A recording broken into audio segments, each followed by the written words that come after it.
Hi மக்களே, இன்றைக்கான recipe என்னென்னு பார்த்தீங்கன்னா, கருப்பு கவுனி அரிசி வச்சு செய்யக்கூடிய ஒரு சிம்பிள் கஞ்சி ரெசிபி தான். இந்த வெயிலுக்கு ஏற்ற மாதிரி ஒரு பர்ஃபெக்ட் ரெசிபியாக இருக்கும். ட்ரை பண்ணி பாருங்கள், உங்களுக்கும் கண்டிப்பாக பிடிக்கும். ஒரு 1/4 கிலோ அரிசி எடுத்து நல்லா கழுவி தண்ணி ஊற்றி ஊற வச்சு மூடி வச்சுடுங்க. நைட்டே ஊற வச்சுடுங்க. மறுநாள் மார்னிங்க்கு உங்களுக்கு பிரேக்ஃபாஸ்ட்டுக்கு வேணும்னா மறுநாள் நைட்டே ப்ரிப்பேர் பண்ணுறது பெஸ்ட் சாய்ஸாக இருக்கும். ஏன்னா இந்த அரிசி அவ்வளோ சட்டுன்னு வேகாது. அதனால் ஊறின அரிசியை நல்லா மறுபடியும் எடுத்து மிக்ஸி ஜாருக்கு மாற்றி உப்பும் தேவையான அளவு தண்ணி ஒரு 1/2 லிட்டர் அளவு தண்ணி சேர்த்து நல்லா கொரப்பாக அரைச்சி எடுத்துக்கோங்க. அதுக்கப்புறமா இதில் எவ்வளோ நியூட்ரிஷன் வேல்யூஸ்லாம் இருக்குன்றது நீங்கள் கூகுளில் சர்ச் பண்ணிக்கோங்க. அவ்வளோ நல்லது ஹெல்த்துக்கு. எப்போல்லாம் முடியுதோ அப்போல்லாம் ட்ரை பண்ணிக்கோங்க, வீட்டில் சேர்த்துக்கோங்க. அட்லீஸ்ட் வாரத்தில் ஒரு தடவையாச்சும் இதை சேர்த்துக்கிட்டு வாங்க, உங்கள் ஹெல்த்துக்கு ரொம்பவே நல்லது.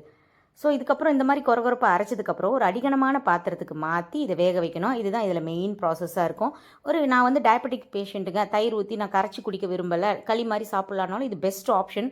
இந்த கலர் பார்த்தீங்களா, இன்னும் வெந்த உடனே இன்னும் நல்ல டார்க் வயலட் கலர் வரும்.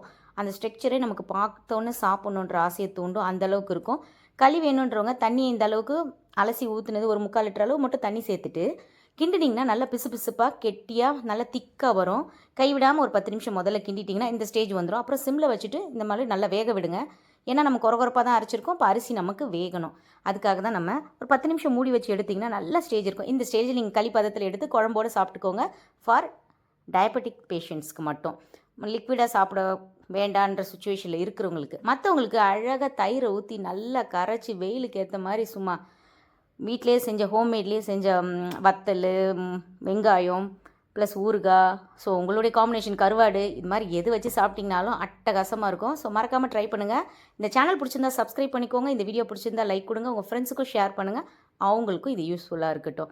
ஸோ நல்லா தேவையான அளவுக்கு தண்ணி ஊற்றி உப்பு போட்டு கரைச்சி எடுத்துகிட்டு மேலே பொடிப்படியாக நறுக்கின வெங்காயத்தையும் லைட்டாக தூவி வீட்லேயே செஞ்ச ஹோம்மேடு வத்தல் ஆவக்காய் மாங்காய் ஊறுகாய் செஞ்சுருக்கேன். ஸோ அந்த வீடியோவை நான் ஆல்ரெடி போஸ்ட் பண்ணியிருக்கேன், என் சேனலில் இருக்கும். வேணுன்றவங்க செக் பண்ணிக்கோங்க.